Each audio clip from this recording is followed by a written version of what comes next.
আল্লাহ কি আমাকে এখন দেখছেন? কোনো এক গভীর রাতে সবার ঘুমিয়ে থাকার মুহূর্তে হঠাৎ ঘুম ভেঙে গিয়ে সেজদায় মুখ রেখে ডেকে উঠেছেন, আল্লাহ, আপনি আছেন তো? কখনো কি কান্না ভেজা কণ্ঠে বলেছেন, আল্লাহ, দয়া করে আমাকে ছেড়ে দেবেন না। পৃথিবীর সবাই ছেড়ে দিলেও আপনি যেন না ছাড়েন। আমার কিছু চাই না, শুধু আপনিই থাকুন। আপনি থাকলেই চলে। আপনার দয়া যেন না হারাই। আপনি ছাড়া আমার আর কেউ নেই, আর কাউকে দরকারও নেই।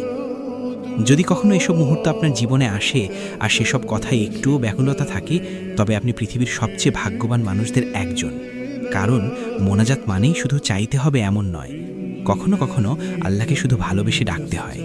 কোনো চাওয়া নেই, অভিযোগ নেই, শুধু প্রেম আছে। মন খুলে বলা, আল্লাহ, আমি আপনাকে ভালোবাসি। এই ভালোবাসা যখন কারোর মধ্যে আসে, তখন দুনিয়ার কষ্টও মিষ্টি হয়ে যায়।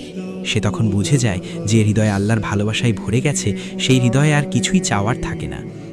আল্লাহকে যে পেয়ে গেছে, তার আর কি লাগে? হে আল্লাহ, আপনি আমাদের সকলকে আপনার প্রিয় বান্দাবান্দি হওয়া তৌফিক দান করুন এবং আমাদের সকলকে হেদায়েত দান করুন। আমিন।